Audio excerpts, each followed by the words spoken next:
15 மினிட்ஸ்க்குள்ள 2024க்கான ஒரு personal finance plan உருவாக்குவோம். 5 விஷயம் கவர் பண்ணுவோம். ரிஸ்க், ரிட்டர்ன், என்னென்ன அசெட்ஸ் அதுல நீங்க இன்வெஸ்ட் பண்ணலாம், பட்ஜெட் எப்படி போடுறது, உங்களை நீங்களே எப்படி ப்ரொடெக்ட் பண்ணிக்கிறது, அண்ட் ஃபைனலி காசை எப்படி க்ரோ பண்றது. Number 1, risk and return. Personal ஃபைனான்ஸோட ரொம்பவே பேசிக்கான ரூல். ஆனா இதை நிறைய பேர் மிஸ் பண்ணிடுறாங்க. ரிஸ்க் அண்ட் ரிட்டர்ன் டைரக்ட்லி 1 ஹவர்க்கு ஆகும். அதாவது உங்க ரிஸ்க் லோவா இருந்துச்சுன்னா அப்ப உங்களோட ரிட்டர்னோ ஆன் அன் ஆவரேஜ் லோவா தான் இருக்கும். பட் இதுக்கான ஆப்போசிட் ட்ரூவா இருக்கணும்னு அவசியம் கிடையாது. அதாவது இப்ப நீங்க ஹை ரிஸ்க் எடுக்கிறீங்கன்னா அதுக்கு அர்த்தம் உங்களுக்கு ஒரு நல்ல ஹை ரிட்டர்ன் கிடைக்கணும்னு அர்த்தம் கிடையாது. இல்ல ஹை ரிஸ்க் அர்த்தம் உங்களுக்கு ரிட்டர்ன் கிடைக்கலாம், இல்லனா அந்த ரிட்டர்ன் கம்ப்ளீட்லி எவாபரேட் ஆயிரலாம். இந்த ரிஸ்க் அண்ட் ரிட்டர்னை புரிஞ்சுக்கிட்டு நம்ம முன்னேறுவோம். So that risk and return பேலன்ஸ்டா இருக்கணும். 3 கேட்டகரி டிஸ்கஸ் பண்ணுவோம். Low risk, medium risk, high risk. Low ரிஸ்க்ல என்ன இருக்கும்? பிக்ஸட் டெபாசிட் வரும், இபிஎஃப் வரும், எம்ப்ளாய் ப்ராவிடென்ட் ஃபண்ட், பிபிஎஃப் வரும், பப்ளிக் ப்ராவிடென்ட் ஃபண்ட், என்பிஎஸ் வரும், நேஷனல் பென்ஷன் ஸ்கீம். கோல்டே நம்ம லோ ரிஸ்க்ல போட்டுறலாம். ஏன்னா இதுல அதிகமான வாலட்டிலிட்டி ஏற்படாது. ஃபிக்ஸ்ட் டெபாசிட் நம்ம யூஸ் பண்ணுவோம் நம்மளோட காசை ப்ரொடெக்ட் பண்றதுக்கு, க்ரோ பண்றதுக்கு இல்ல. ஏன்னா 5-6% தான் மேக்ஸிமம் கிடைக்கும். அண்ட் டாக்ஸ் எல்லாம் கட் ஆனதுக்கு அப்புறம் இது இன்ஃப்ளேஷன் கூட பீட் பண்ணாது. பட் இன்ஃப்ளேஷனை பீட் பண்ணி தின்னல நண்பா. அப்பதானே உங்களோட காசு க்ரோ ஆகும். வெறும் நம்பர்ல மட்டும் இல்ல, அதோட வேல்யூ மதிப்புலயும். அப்படி நீங்க கார்ப்பரேட் எம்ப்ளாயா இருந்தீங்கன்னா EPF காக 100% என்ரோல் ஆயிடுங்க. இப்போ 2023 fiscal yearல 8.15% ஃபிக்ஸட் ரிட்டர்ன் கொடுக்கறாங்க. ஏன் நம்ம இத விடணும்? PPF ல கூட 7.1% கிடைக்குது. ஆனா ப்ராப்ளம் இங்க 1.5 லட்சம் ரூபாய் மேக்ஸிமம் லிமிட் இருக்கு அண்ட் 15 வருஷத்துக்கு லாக் இன் பீரியட் இருக்கு. சோ சரியா யோசிச்சு எடுக்கணும்னு விரும்புனீங்கன்னா எடுங்க. NPS ரொம்பவே நல்லது. ஆனா இது ரிட்டையர்மெண்ட்டுக்காக. 60 வருஷத்துக்கு அப்புறமா தான் உங்களுக்கு அதுக்கான பெனிஃபிட் கிடைக்கும். 60% உங்களோட என்ன கார்பஸ் இருக்கோ அது உங்களுக்கு லம்சம்ல கிடைச்சிரும். மிச்ச 40% உங்களுக்கு மந்த்லி பே அவுட்ல கிடைக்கும், லைக் பென்ஷன் மாதிரி. கோல்ட் உங்களுக்கு வாங்கணும்னா ஜுவல்லரில வாங்க கூடாது. ஜுவல்லரி வெறும் டிஸ்ப்ளேக்காக தான். இன்வெஸ்ட்மென்ட்காக நீங்க டிஜிட்டல் கோல்ட் வாங்கலாம். அண்ட் அதுலயோ SGB அதாவது சாவரன் கோல்ட் பாண்ட்ஸ் வாங்குங்க. ஏன்னா இது பாத்தீங்கன்னா ஒரு விதமான கோல்ட் வாங்குற மாதிரி தான் அரசாங்க கிட்ட இருந்து. கவர்மெண்ட் உங்களுக்கு கோல்ட் கொடுக்குது, நீங்க அதுக்கு காசு கொடுக்குறீங்க. அண்ட் கூடவே எப்படி கோல்டோட பிரைஸ் அதிகமாகுமோ அதே போல உங்களுக்கு ரிட்டர்னும் கிடைக்கும். பிளஸ் இதன் கூடவே பாத்தீங்கன்னா உங்களுக்கு இன்னும் 2.5% கிடைக்கும். ஆனா நீங்க SGB 8 வருஷத்துக்கு ஹோல்ட் பண்ண வேண்டியது இருக்கும். அப்பதான் உங்களுக்கு டாக்ஸ் ஃப்ரீயா கிடைக்கும். இந்த அசெட்ஸ் எல்லாமே உங்களுக்கு ஆன் ஆவரேஜ் 10 இல்ல அதை விட கம்மியான ரிட்டர்ன் தான் கொடுக்கும், which makes it low return. and அதன் கூடவே நீங்க அதிகமான ரிஸ்க்கும் எடுக்கல. அடுத்தது வருது மீடியம் ரிஸ்க். மீடியம் ரிஸ்க்ல முதல்ல வந்து ரியல் எஸ்டேட். ரியல் எஸ்டேட்ல நீங்க ரெண்டல்ல இருந்து காசு சம்பாதிப்பீங்க அண்ட் ப்ராப்பர்ட்டியோட வேல்யூ அதிகமாச்சுன்னா அதுல இருந்து சம்பாதிப்பீங்க. ஆனா ரியல் எஸ்டேட்ல பாத்தீங்கன்னா ரொம்ப அதிகமான காசு தேவைப்படும். 50 லட்சம் ரூபாய் ஒண்ணுமே இல்ல, 1 கோடி 2 கோடி கிரேசி அமௌண்ட் ஆஃப் அமௌண்ட் தேவை. வெல் இது எல்லார்கிட்டயுமே இருக்காது. பட் பெட்டர் வே, அப்படி நீங்க ரியல் எஸ்டேட்ல இன்வெஸ்ட் பண்ணணும்னு விரும்புனீங்கன்னா உங்ககிட்ட அதிகமான காசு இல்லனா அப்ப நீங்க யூஸ் பண்ணலாம் REIT, real estate investment trust. அதாவது ரியல் எஸ்டேட் கம்பெனிஸ் இருக்கு, நீங்க ஸ்டாக் மாதிரி நினைச்சுக்கோங்க. ஸ்டாக் எக்ஸ்சேஞ்சில போடுறீங்க, இத REITs னு சொல்லுவாங்க. இதுல ரெண்டல் இன்கம் இன்க்ரீஸ் ஆக ஆக அதன் கூடவே ஸ்டாக் பிரைஸ் அதாவது REIT யோட பிரைஸோ இன்க்ரீஸ் ஆகும். So this is the way for you tap into rental income of real estate companies. நல்ல ஆப்ஷன் இது. 500 ரூபாயில இருந்து ஆரம்பிக்கலாம். இதோட ரிட்டர்ன் ஆன் ஆவரேஜ் 8 to 12%. ஆனா ரிஸ்க் அதிகமா இருக்கு. ஏன்னா ரியல் எஸ்டேட்ல விக்கிறது அவ்வளவு சுலபம் கிடையாது. பிளஸ் அதை மெயின்டைன் பண்றதுக்கு ஆயிரக்கணக்கான செலவாகும். அண்ட் இதோட மதிப்பு அதிகமாகுமா இல்லையா இது கேரண்டி கிடையாது. ரெண்டாவது medium income corporate bonds. Corporate பாண்ட்ஸ்ல நீங்க ஒரு கம்பெனிக்கு லோன் கொடுக்குறீங்க. இப்போ ஒரு கம்பெனிக்கு ஃபேக்டரி ஓபன் பண்ணா இல்ல வேற எதனா ஒரு விஷயத்துக்கு லோன் தேவைனா சோ இதுக்கு நிறைய பேர் கிட்ட போவாங்க. அண்ட் இதுல நம்மள இன்க்ளூடட் ஆவோம் as a retail investors. And இங்க அப்படி நீங்க லோன் கொடுத்தீங்கன்னா அதுக்கு அவங்க ஒரு ஃபிக்ஸ்ட் ரேட் ஆஃப் ரிட்டர்ன் உங்களுக்கு கொடுப்பாங்க. உங்களுக்கு தோணலாம் இது ரொம்பவே நல்லா இருக்கு, லோ ரிஸ்க்னு. பட் தப்பு. ஏன்னா அப்படி கம்பெனி வந்து மூடிடுச்சுனா, ஷட் டவுன் ஆயிடுச்சுனா, அவங்களால லோனை வந்து திரும்ப கொடுக்க முடியலனா அப்ப உங்களோட எல்லா காசும் போய்டும். இது ஸ்டாக் பிரைஸ்ல பாத்தீங்கன்னா 20% 30% டவுன் ஆகும்ல, அந்த மாதிரி கிடையாது. 100% போய்டும். அப்படி அந்த கம்பெனி மூடிடுச்சுனா இல்ல டிஃபால்ட் ஆயிருச்சுனா. சோ இதனால தான் பாத்தீங்கன்னா கார்ப்பரேட் பாண்ட்ஸ் மீடியம் ரிஸ்க்ல இருக்கு. பட் கிரெடிட் ரேட்டிங் ஏஜென்சிஸ் இருக்கு, இது சொல்ல கம்பெனிஸோட ஸ்டேட்டஸ் என்னவா இருக்குன்னு. இதுல AAA தான் பெஸ்ட் ரேட்டிங். வெறும் அதை மட்டும் எடுங்க. இல்ல இன்னும் கொஞ்சம் ரிஸ்க் எடுக்கணும்னு விரும்புனீங்கன்னா அப்ப AA கார்ப்பரேட் பாண்ட்ஸ் வாங்கலாம். A இல்ல B C D categories bonds கண்டிப்பா வாங்காதீங்க. ஏன்னா இங்க ரிட்டர்ன்ஸ் வந்து ரொம்ப அதிகமா கிடைக்கும். பட் இதுக்கான ரிஸ்க் எந்த அளவுக்கு இருக்குன்னா இதனால உங்களுடைய எல்லா காசை இழக்க வேண்டியதாகவும் ஏற்படலாம். அண்ட் மூணாவது எனக்கு ரொம்ப பிடிச்சது ஸ்டாக்ஸ் ஆர் equity மார்க்கெட். இதுல நீங்க நிறைய வழிகளை விளையாட முடியும். ஒன்னு டைரக்ட் ஸ்டாக்ஸ் வாங்கலாம், பட் நான் ரெக்கமெண்ட் பண்ண மாட்டேன். ஏன்னா நம்ம இதுல எக்ஸ்பர்ட்டா இருக்க இருக்க மாட்டோம். பொதுவா காமன் மேனுக்கு தெரியாது நம்ம என்ன மாதிரி ஸ்டாக்ஸ் வாங்கணும், எப்படி வாங்கணும்னு. அண்ட் டிப்ஸை கேட்டு கண்டிப்பா வாங்க கூடாது, ஏன்னா நம்ம லாங் டேர்ம்காக ஸ்டாக்ஸ் வாங்குறோம். So that is not my recommendation. ரெண்டாவது மியூச்சுவல் ஃபண்ட், போர்ட்ஃபோலியோ ஸ்டாக்ஸ். இதுல வேற ஒருத்தர் உங்களுக்காக வேலை செய்வாரு, ரிசர்ச் பண்ணுவாரு, அனலைஸ் பண்ணுவாரு, டெக்னிக்கல் ஃபண்டமெண்டல் இதெல்லாம் செக் பண்ணுவாரு. சோ நீங்க அவங்க கிட்ட காசு கொடுப்பீங்க அண்ட் அவங்க உங்களுக்காக எல்லா போர்ட்ஃபோலியோவையும் மேனேஜ் பண்ணுவாங்க. I like that. என்ன பொறுத்த வரைக்கும் வாழ்க்கையில 3 மியூச்சுவல் ஃபண்ட் இருந்தா நல்லது. ஒன்னு லார்ஜ் கேப் மியூச்சுவல் ஃபண்ட், அதாவது பெரிய கம்பெனிஸ் இதுல இன்வெஸ்ட் பண்ணுவாங்க. நிஃப்டி 50 இண்டெக்ஸ் மியூச்சுவல் ஃபண்ட் இருக்கிறதுல ரொம்பவே சீப் அண்ட் பெஸ்டும் கூட. அடுத்தது மிடில் கேப், அதாவது மிடில் சைஸ் கம்பெனிஸ் இதுல இன்வெஸ்ட் பண்ணுவாங்க. இதுலயும் மிட் கேப் 100 இண்டெக்ஸோட எதனா ஒரு மியூச்சுவல் ஃபண்ட் எடுத்துக்கலாம். என்ன பொறுத்த வரைக்கும் காமன் மேனுக்கு இதுவும் பெஸ்ட் தான். அண்ட் தென் ஸ்மால் சைஸ், அதாவது ஸ்மால் கேப் கம்பெனிஸ் அதுல இன்வெஸ்ட் பண்ணுங்க. இருக்கிறதுலே அதிகமான ரிஸ்க் இருக்கும், சோ அதிகமான காசு இன்வெஸ்ட் பண்ணக்கூடாது. Small cap 250 index mutual fund எடுத்துக்கலாம். ஒரு நல்ல ரேஷியோ ஆஃப் இன்வெஸ்டிங் பாத்தீங்கன்னா 65% in Nifty 50, 25% in mid cap and around 10% in small cap. Mutual ஃபண்ட்ல இன்வெஸ்ட் பண்றதுக்கான பெஸ்ட் வழி பாத்தீங்கன்னா SIP. ஒவ்வொரு மாசமும் ஒரு டேட்ல அதுக்கான காசு போய்டும் அண்ட் மிச்சம் இருக்கிற காசை வச்சு நம்மளோட மந்த் நடத்தணும். இதை நீங்க டிசிப்ளினா மெயின்டைன் பண்ணீங்கன்னா you will benefit a lot. And மூணாவது ஹை ரிஸ்க். ஹை ரிஸ்க்ல முதல்ல வருது ஸ்டாக் மார்க்கெட் ட்ரேடிங். ட்ரேடிங்ல என்ன செய்வீங்க, நீங்க ஸ்டாக்ஸ் வாங்கி வச்சுக்க மாட்டீங்க. எந்த நாள்ல வாங்குறீங்களோ அதே நாள்ல வித்துருவீங்க. இன்ட்ராடே ட்ரேடிங்ல இதுல பிரைஸ் மீது பெட் பண்ணுவீங்க. ட்ரேடிங்ல பாத்தீங்கன்னா ஏகப்பட்ட வழிகள் இருக்கு. Intraday, futures and option, swing trading. நானும் 1 இயரா ட்ரேடிங் கத்துட்டு இருக்கேன். உங்களுக்கு இன்ட்ரெஸ்ட் இருந்துச்சுன்னா கீழே ஸ்டாக் மார்க்கெட் ட்ரேடிங்னு கமெண்ட் பண்ணுங்க. இதுக்கு ரிலேட்டடான வீடியோஸ் நான் உங்களுக்கு ரெடி பண்ணி தரேன். பட் உண்மை என்னன்னா இது நிஜமாவே ரிஸ்கி தான். எப்பவுமே மத்தவங்களோட காசை வச்சு ட்ரேட் பண்ணாதீங்க. அப்படி உங்களோட காசை வச்சு ட்ரேட் பண்ணணும்னு விரும்பினாலும் முதல்ல அதை புரிஞ்சுக்கோங்க, கத்துக்கோங்க. குறைஞ்சபட்சம் 6 மாசத்துல இருந்து 1 வருஷத்துக்கு பிராக்டிஸ் பண்ணுங்க. அதுக்கப்புறம் உங்களால இது பண்ண முடியும், இதை பண்ணதுக்கான கெபாசிட்டி உங்களுக்குள்ள இருக்கு அப்படின்னு தெரிஞ்சா மட்டுமே நீங்க இதை செய்யலாம். ரெண்டாவது கிரிப்டோ. கிரிப்டோ இது என்னன்னு உங்களுக்கு புரிஞ்சா மட்டுமே நீங்க இதில் இன்வெஸ்ட் பண்ணுங்க. அப்படி புரியலனா ப்ளீஸ் ஃபோமோலலாம் இன்வெஸ்ட் பண்ண வேண்டாம்.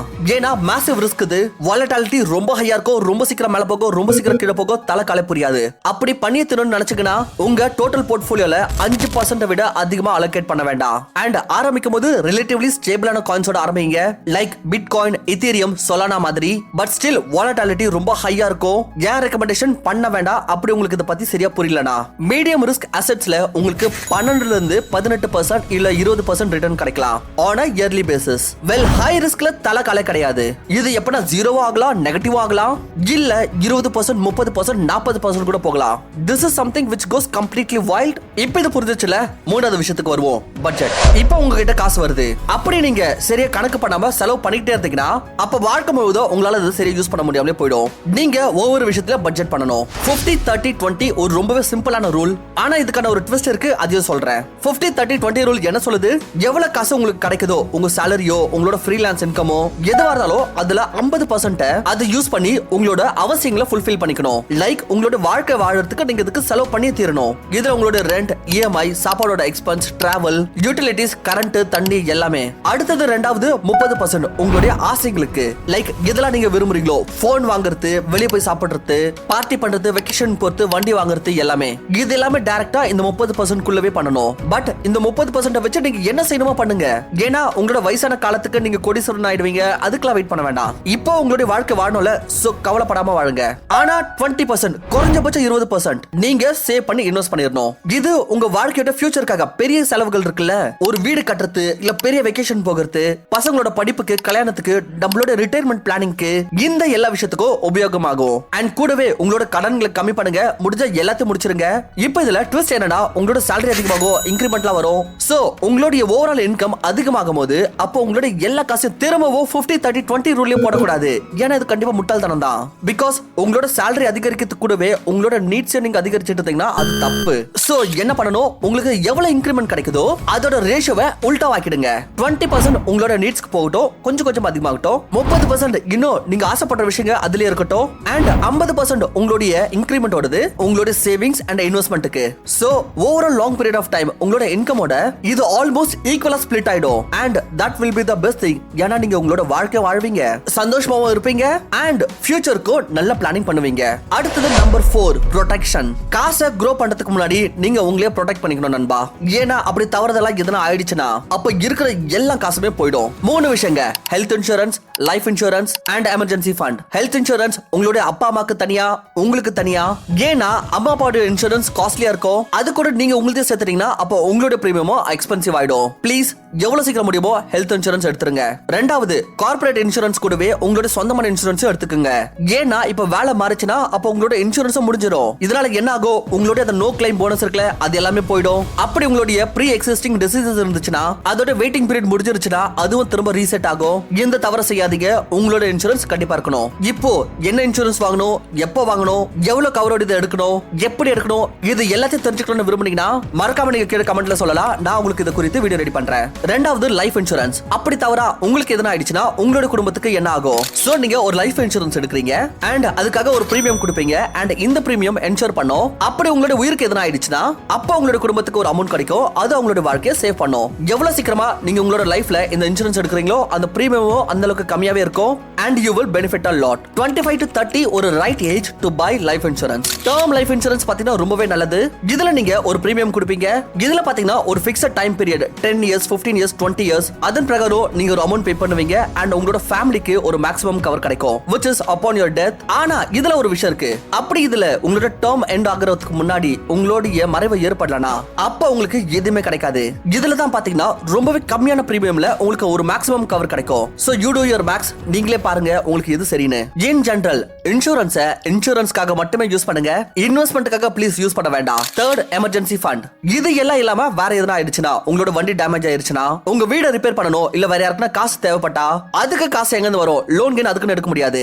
சோ இதுக்காக தான் எமர்ஜென்சி ஃபண்ட். என்னலா உங்களோட மாசத்துக்கு அவசியமோ அதுக்கு எவ்வளவு செலவு ஆகுதோ அதோடைய மல்டிப்ளை பை 6 உங்களுடைய மினிமம் எமர்ஜென்சி ஃபண்டோட வேல்யூவா இருக்கணும். இந்த காசோடைய 70% நீங்க உங்களோட FD ல வச்சுக்கலாம், 20% பேங்க்ல அண்ட் 10% கேஷா உங்ககிட்ட வச்சுக்கலாம். இதனால எந்த ஒரு சூழ்நிலையினால உங்களுக்கு எவ்வளவு காசு வேணும்னாலும் உங்களால 24 இருந்து 48 மணி நேரத்துக்குள்ள ஆக்சஸ் பண்ண முடியணும். அண்ட் ஃபைனலி பாயிண்ட் நம்பர் 5, காசை எப்படி grow பண்றது.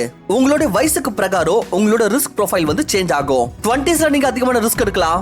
ஏன்னா அப்படி தவறா எதனா ஃபெயில் ஆயிடுச்சுனாலும் உங்களுக்கு டைம் கிடைக்கும் ரெக்கவர் ஆகிறதுக்கு. அண்ட் ரெண்டாவது கம்பவுண்டிங்கோட பெனிஃபிட் இருக்கு. சோ அப்படி நீங்க ரொம்ப அதிகமான ரிஸ்க் எடுத்தீங்கன்னா அப்பவும் 10-20 வருஷத்துல அந்த ரிஸ்க் கொஞ்சம் கொஞ்சமா கம்மியாயிடும். And you will see steady predictable returns. So இதனால தான் 100 minus x ரூல் சொல்லுது.